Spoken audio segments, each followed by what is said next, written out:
let me go get a drink and then I'll be back.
All right, let's try to get started here.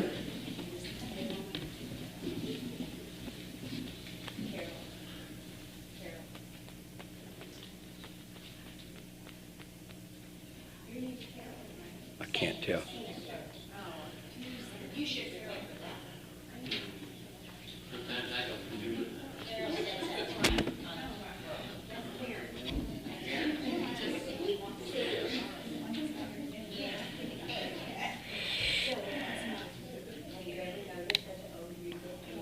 Dead. No wonder it's not working. Need some more batteries.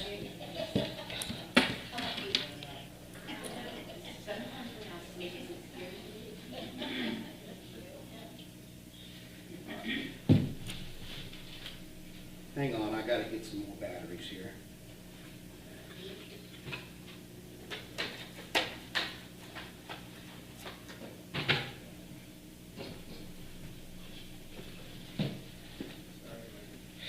That's okay. I didn't notice it till just now. Let's have a word of prayer, and we'll begin our class. If I can get seated here properly. Heavenly Father, we're grateful we can be together today. We thank you so much for this blessing, and we pray that it might continue throughout our lives and those of our children and grandchildren, that we can come together and read your word, publicly praise you in this country. We pray that you'd bless our understanding of the Scriptures, give us insight, and may these things help us to draw closer to you and more firm in our conviction and service to you. In Christ's name, amen. So we're in the book of Genesis, and we're kind of fixing to shift gears here over the next chapter or so in the book. We've talked about the four great events in the first 12 chapters, and we're within those four great people, and the Bible gives a lot of space and information about Abraham, because he's, if not the most important man in the Bible besides Jesus Christ, he is very close to that. And especially in God's dealing with human beings, Abraham is perhaps the most important. The covenant that God makes with man, not to destroy to save all men, and the way that he did through Christ, has its basis in his dealings with Abraham. And so this is a great man, and we should always pay attention to that. But we're fixing now to focus more on his son Isaac in the next little bit here. It's going to shift because Abraham's getting ready to die. And so when we move to Isaac, we're seeing a different kind of person. In fact, Isaac an interesting character because he's very critical. He's one of the three, Abraham, Isaac, and Jacob, that's mentioned throughout the Bible. He is a type of Christ in that offering up of Isaac. But he's a very passive man, and in fact, we don't know a lot about Isaac. Most of the story is about the people around Isaac, not Isaac so much. And so he's an interesting fellow in that regard. I think he was a passive kind of person, and that's probably the fault that he has. It probably helped him when he had to decide if he was going to be bound to put up on an altar. But some of the rest of his life, it doesn't serve him well. But he's not pictured as a bad person. Don't get me wrong about that. Yes, sir. I just want to let you know I have a lot of questions. Okay. Like about your IRA or tax policy or something? You mean about like Abraham or Isaac, where we are? Okay. Well, let me, if I can remember. Huh? I'm sorry, I'm not. Eleazar, okay. Go ahead and ask your question about Eleazar. Eleazar is this fellow that's been sent to find a wife for Isaac back to Mesopotamia, to the house of Abraham, and he comes there, and through providence, very clear in this passage, he finds Nahor's house and finds Rebekah. Okay, so here's my two questions. One, what was he looking for? And this is to you or anybody else who has an opinion. What qualities was he looking for? And two, where would we go today to find Rebekah? Where would we go today to find what? Rebekah. Rebekah.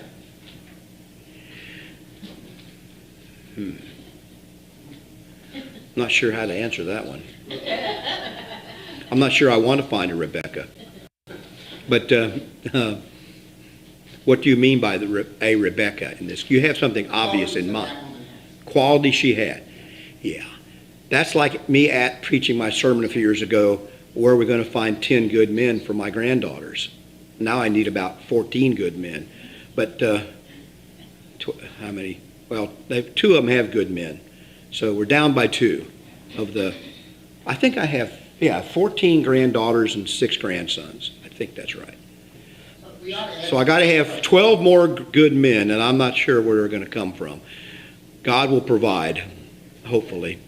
But we ought to answer that first question first. What was he looking for? What was he looking for? All right. The only way I can give it, first of all, whether he was looking or not, Abraham was looking for a woman who would believe in Jehovah or Yahweh. And that's why he sent Eleazar back to his father's house. Because nobody in the area where he was living, where all those other young men were, was a follower of Yahweh or Jehovah, right? Definitely didn't want a candidate. And he did not want them, not because of some ethnic or racial problem. It was because they weren't servants, they weren't following Jehovah. He was the only one in that land. And in fact, I think in Mesopotamia, he was pretty alone too. And even we're going to, strangely enough, see that Rebecca has a problem here, somewhat. Am I wrong about that?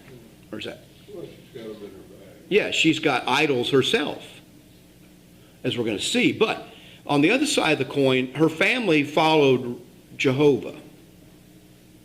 And I'll show you what that is in just a moment. We've read that. We'll read back through this. That's the first thing. And secondly, he proposes a test to God, a test here in these verses. Are they up on the screen? Yeah. And he proposes a test to God, saying, if you will now prosper the way in which I go, behold, I stand by the well of water, and it shall come to pass that when the virgin comes out to draw water, and I say to her, please give me a little water from your pitcher to drink, she goes to me, drink, and I will draw for your camels also. Let that be the woman whom the Lord has appointed for you master. So what's the test that Eleazar sets up? This is a young woman who is hardworking. She's taken responsibility for what her duty is in her father's house. She's hardworking, and she's generous, and she's kind to strangers, and confident, has her own confidence in this. That's what I see here in this young woman. She's not one that's sitting back at home on a pillow wanting all the servants to take care of her, even though she comes from a great house with wealth. She's out getting the water for the animals for her father's house, or for the household to use, like my grandmother did. And so she's doing that. She is confident enough that she will talk to this stranger, and self-assured enough in the right way, not an arrogant way, not a brash way, not a look at me, I'm taking an Instagram selfie kind of confidence. So if that's probably the opposite of confidence. But anyway, she's confident to talk to this stranger because she has some self-assurance, and she's generous. She offers to help him. And he sets up the test this way. He sets it up that I'm not looking for a girl, another kind of girl for my masters. Is this what you're getting at, Ken? Yeah, a couple specific things, too. Okay. And so this is the one who Eleazar says, I'm looking for this girl. And I don't think God had to miraculously change Rebecca into something that she wasn't for this to work this way. So I don't know who put these thoughts in Eleazar's mind, but then it happens this way. And then before he even finished speaking, Rebecca comes out with her pitcher on her shoulder, and she draws water and so forth. And she even offers to give the camels a drink. Commentators I read said it takes camels a long time to drink. They're notorious, when they do drink, to drink a lot. I had some friends in high school who were like that. When they did drink, they drank a lot. Anyway, that's another problem. But anyway, they were camels in that sense. But she made haste, and she did this, and then he gives her these gifts. Okay, we'll stop there. What do you want to say about this, Ken? I sum up in one word. Goodness. Goodness. That's probably a generic term for what I'm talking Good about. to strangers and good to the animals. Yes. The Bible has rules about, how you treat animals. Right. Right? Don't muzzle the ox. That just shows a general kind of compassion or kindness. And the people that I know even that have to kill animals do so kindly, if you can understand what I'm saying. They're not. This was Dennis Prager's commentary. I'm going to mention that because I don't want to claim this. Dennis Prager is the Jewish conservative writer, political commentator oftentimes. He mentioned that there's 11 or 12 action verbs that Rebecca performed, but she only spoke once. And I think for some men, that's a big plus. Well, Now, I want to add my own commentary to that, because to me, part of loving your wife is listening to her. that's a big part of loving your wife, is listening to her. And not just passively listening, but actively listening to your wife. But, yeah, I'll give you this scenario. Your husband's watching the ball game, right? and the wife speaks to him and says, is he paying attention? No. Well, I would say, first of all, Ken, what I would say is she's not paying attention. He's watching a ball game. That's what I would say. Pay attention to what I'm doing as well as, and I'll pay attention to why does she, well, I don't understand why I have to stop what I'm doing because she, and here's the thing, because I know wives that intentionally will go and interrupt the man doing what he's doing so they can test him to see if he'll actually do what she wants. Nah, that is not good. Anyway. Okay, so I'm gonna spare you all my marriage jokes. Okay? No, you don't have to spare me. I can take it. Okay, I'll give you one. Okay. Marriage takes commitment. What's that? Marriage takes commitment. So does the Say it again. takes commitment. Marriage takes commitment. And so does insanity. So does insanity. Oh, yes, that's true. That's one. But let me get to my other one. The reason a man should listen to his wife, okay? Because in the beginning, in the garden, God didn't look down in the garden and say, that poor woman needs help. Doesn't say that. What's it say? The man needs help. Man has help. But then what does he tell the husband to do?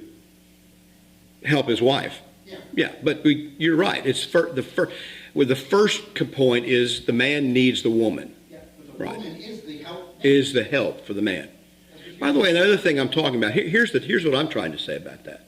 Knowing how much that I would like to watch the Dolphins game, Judy would not come and try to tell me something that wasn't critical or try to make me get up and do something at that moment unless it was necessary, critical. And since I know that about her, if she did say, I need you to do this now, I would listen. But if every time I sat down to do the ball game, she was jealous of that somehow or peeved because of it and just tried to interrupt me with some stuff that we could talk about any other time, yeah, I wouldn't like that.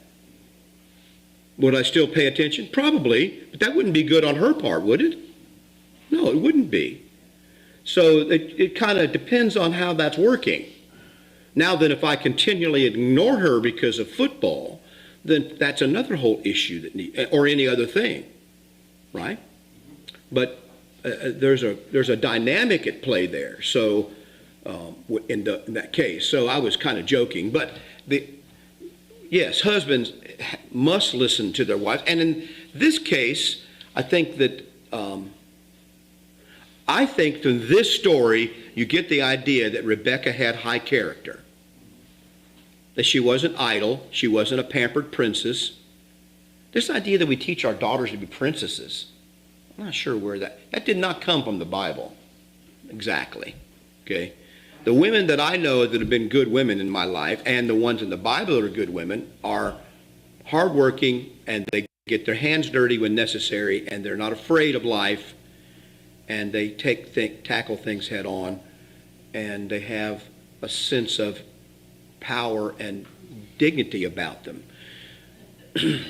Not everybody can have that to the same degree, but that's part of what you see in Rebecca. And I think the Eleazar set this test up, whether he knew it or not, to find that kind of woman. I was talking to one of my granddaughters. What day is this? This was Friday, I think. Friday, took one of my granddaughters and grandsons out to dinner that were over at Florida College.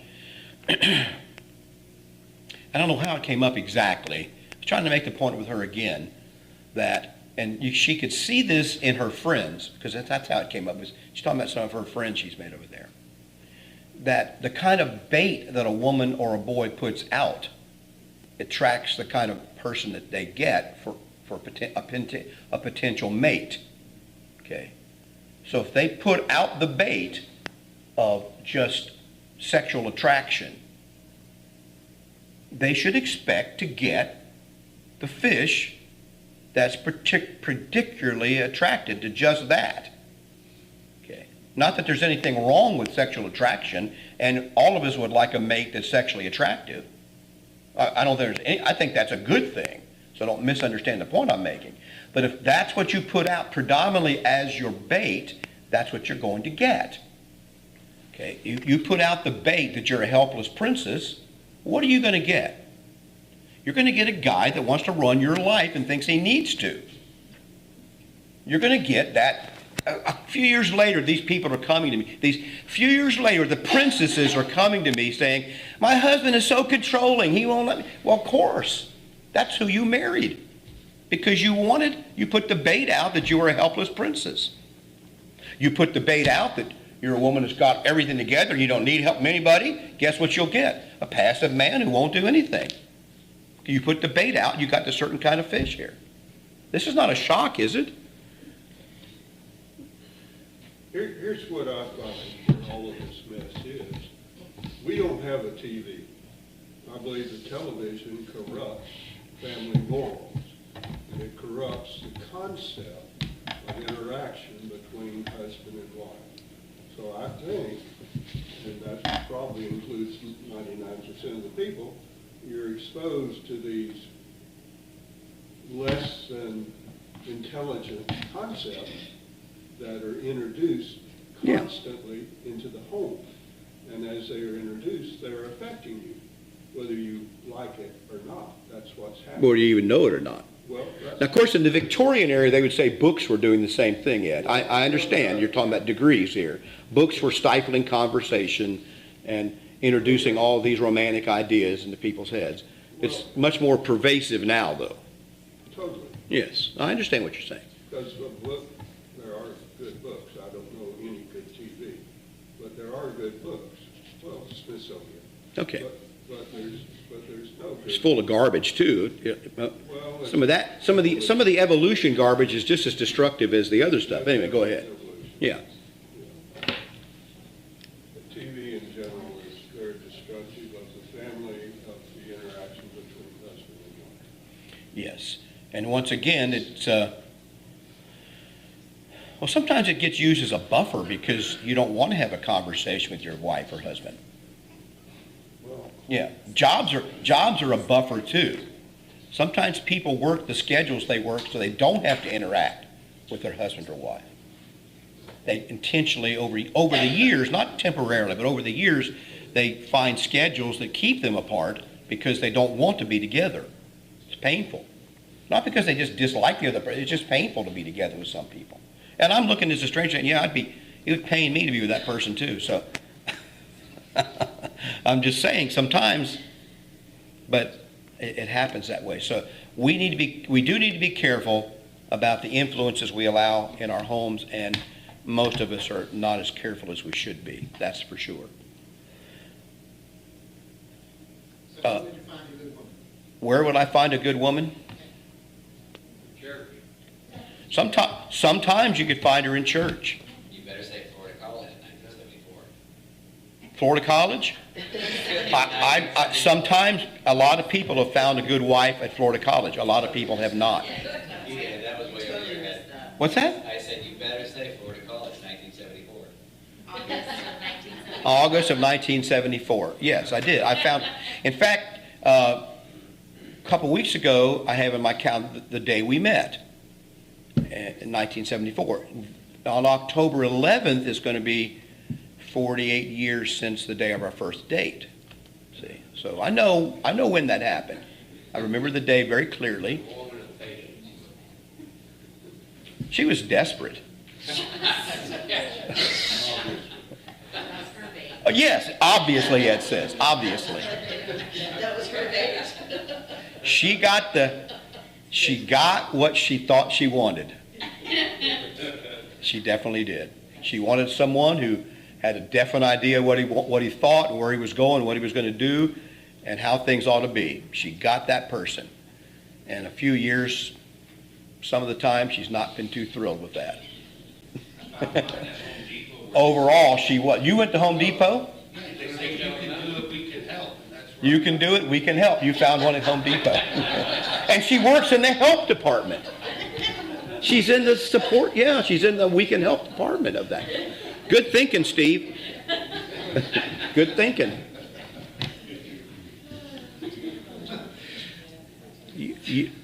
Some people have found a good mate in a bar. I don't have any doubt about that, because not everybody is in a bar for the same reason, and not everybody in a bar is going the same direction. Some people are going one way, some are trying to go the other way. You just don't know. That's not the place you go to look, though, okay? And that's not where you drop your line, but sometimes you get that. Most people do meet their spouse at work or at school. That's just because where they interact with people the most. All right. Where would you find a good woman? I would say if you want to find someone who believes in Jehovah, you got to start there, right? Is it always necessary to find somebody who is overtly religious? No. Because I've known people that look for people who are overtly religious and been very disappointed in the long run, because that person just wasn't really true. They were religious for a reason, so they could get what they wanted out of it. They were trying to cover something up by their religion. They weren't true in their religion. So we got to watch for that too. Churches are full of phonies, just like every place else is. And once again, even in churches, people are going different directions. Some people are going one direction, some another in the same church. So you got to look a little deeper than that. And most people do a pretty good job, I think, of finding someone that they can live with or get along with. They do a pretty good job on their own. Even worldly people do that. They tend to pick somebody that fits them. And it's usually the opposite of them. I know people think that's crazy, but the world wants to say, well, we have the same hobbies or we like the same things. I know very few long-term married couples that like the same things. They don't like the same things. Do you? You and James like the same things? You do? It's only because he's changed you. True. Okay? It's true. Well, if I want to see my husband, I'm going to do it. If you want to see your husband, you got to do what he wants to do. That's Judy's problem. That's why she goes to the fair with me every year and goes to chicken shows and whatnot. Pretty soon she's going to be tending bees with me. She's your helper bee. Huh? She's your helper bee. Helper bee? Partly because she's got better eyesight than I do. It helps sometimes. But anyway, and I have a mission for her to overcome her fears. That's part of it. But anyway, I'm trying to help this woman be a better person. That's my goal in life. just so you know. Anyway, you see why she liked me from the beginning? Anyway, no, people do change, but if you expect that we both like camping, well, that doesn't make a good marriage just because you both like camping. You can go to a campsite and fight just like you can at home, you know. So people do a pretty good job of finding somebody that they can live with, but it's what's the true about most of life is, Gary, I was talking with Gary on the way over. I'm trying to educate Gary, trying to get Gary up to speed about life on the way over to church this morning. Gary Jones, he's not listening, so what I want to do is to understand that every good thing has a negative consequence. There's no decision that you can make about anything that doesn't have sometimes a significant negative that goes with it. How about becoming a Christian? All positive? No. Now you face being ostracized, criticized. You face now moral dilemmas that you didn't even know you had before. A lot of negative things about being a Christian. You have to say, is it worth it? Is it justified? Is it? Yes. People that don't think it's worth it, they don't do it, or they get out of it. Same thing is true in marriage. There's no person that you can marry that doesn't have a significant downside, because if they have this personality, every personality type, every kind of person has negative characteristics that go with that. My wife is quiet. When I met her, she would hardly say a word to anyone. She is 100 times more talkative now than she was when we first met. It's not even close. People that knew her then wouldn't even recognize her. She talks so much. And she interacts. When people walk in the door here, I've seen my wife walk up to a stranger and hand him a bulletin. And my jaw drops open the first time I saw that. Judy is talking to a stranger. because she's so painfully shy. Now, being around me, she's overcome a lot of that. But is there any negative things that go with being quiet? A lot of negative things in marriage would happen if a wife is quiet or a husband is quiet and not talkative. Because it's not like they're not thinking anything behind that face. They're still thinking everything. They're just not telling you. Now, how are you supposed to get along with that? How are you supposed to get along with that? You can't. You cannot get along with that because you have no idea what you should be doing or what they're thinking. So we spent the first few years of our marriage with me sitting there saying, so what do you think about that? What do you think? And trying to get out of her some answer. And I had to make up the answers, and she'd say yes, no, maybe. And then we'd have an argument with myself for hours. So I could figure out then we finally figure out what she was actually thinking or feeling. She could put words with it, and now we can make progress. And we did make progress. It was painful. I got irritated by it. Now I can't. Sometimes you still won't. So it's irritating, painful. It's destructive. Now then you got someone like me who talks all the time. Everything that comes in my brain, very much part, goes out my mouth. Is that good or bad? Well, if you're painfully shy, that's good. Because one of you will be talking. And I gave her a lot of opportunity, you see, to experience things, because I would go meet strange people and go here and go there and talk to people, and she would come along and she would experience this. But the painful part of that is, it's all out there. Everything I'm thinking is out there, and she has to deal with that. Never lets up, never stops. So whatever person you choose, and yeah, I think we're pretty well matched, but whatever decision you make, and so people aren't willing to accept that. And that's why marriages, after a couple of years, when the hormones wear off, they become very dissatisfied with the mate. Nothing has changed, or maybe very little has really changed. It's that they now have to deal with the negative side of the person that they now married. And if you can get past that and realize there's a good thing in that. So what Judy and I tried to learn to do is work as a team in that. So that what we were trying to do is figure out how we could both work as a team to accomplish the same purpose. Having 5 kids in 8 years helped you that way. Or hurt you. Has having a lot of kids early help you in marriage? It can destroy you. Or it can help you a lot. It helped us a lot. Because it forced us to work with each other, not against each other, so we could just maintain some sanity in the house. Okay? Because it had to be done. And so there it is, accepting the bad consequences. Same thing is true with politicians. Same thing is true with every moral decision you make. Every moral decision you make has negative consequences. You got a chance to get a new job, good or bad. Well, you're thinking, oh, it's all good. No, sit down and write out an honest list of the pluses and minuses of taking that new job as best you can. And then look at them in a year and you'll see all the things you missed. But there's a plus in them. Is it worth it? Well, you got to decide that. That's the decision. Not, is there one way to make this decision about doing something? There's a plus and a minus to it. Anyway, sorry for the lecture. I just really think this is a big issue in people's thinking, in society. Big issue in marriage and relationships, in churches. There's no decision that Gary and I could make in this church in dealing with any problem that does not have a negative side to it. And if we're halfway smart, we realize that before we go in. And we try to minimize that, minimize the negative side. Or choose, sometimes you have to choose the bad side that you want. You can choose 2 bad things. Which one do you want? Right? So I think that what Eleazar here was choosing someone. He set up the criteria, whether with God's help or not, put out the bait, as it were, the track. And I think he found a woman that fit that. And this was the Lord's will in this case.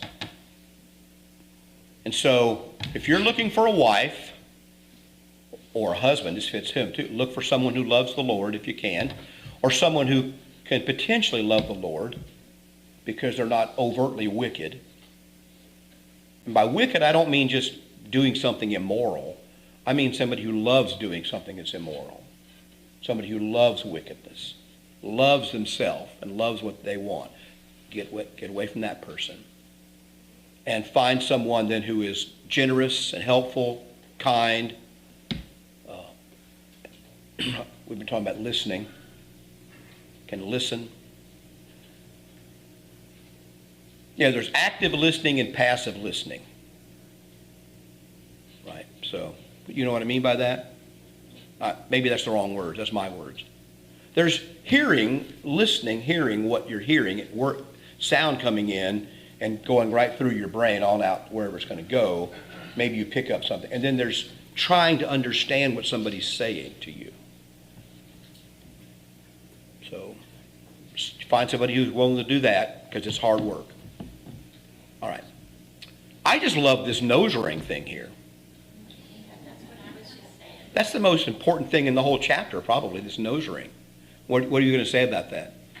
I was just telling Elmer Louise, I said, I didn't approve of my granddaughter, letting my great-granddaughter getting a ring in her nose at 13.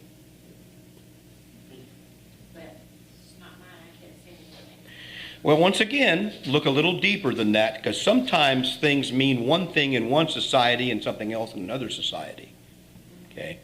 This nose ring was a sign of graciousness and beauty in that age. Now it's a sign oftentimes of rebellion and extreme self-assertion. This is in our society, nose rings, maybe that's going to change. That can change in a generation.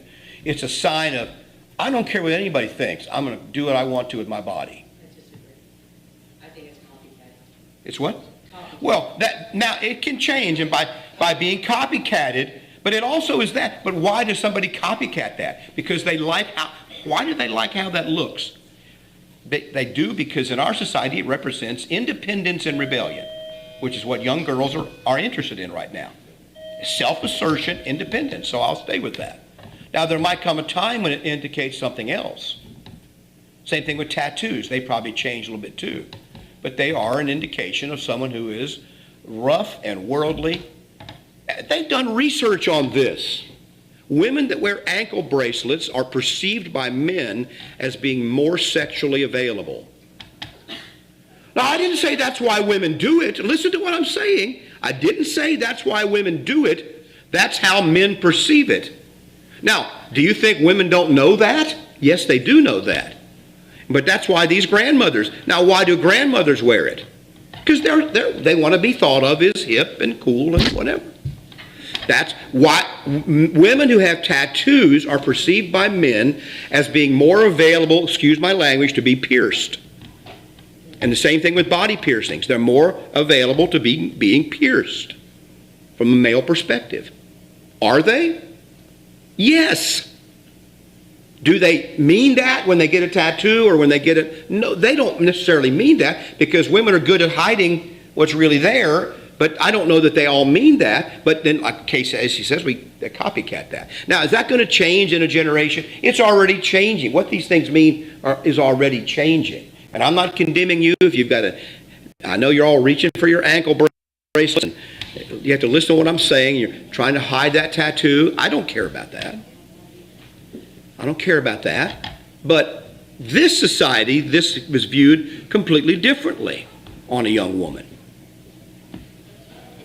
I don't have any confidence in this day and that day and age back there, when they said she was beautiful, I don't have any confidence she was beautiful to me. She might have looked like a camel for all I know. I don't know. I don't know, but I think that this does not mean the same thing it means today. So, yeah. Okay, how many things have I said this morning already that I regret? Probably a lot. Or I'm going to regret before it's over. 20, 30? Thanks, Ken.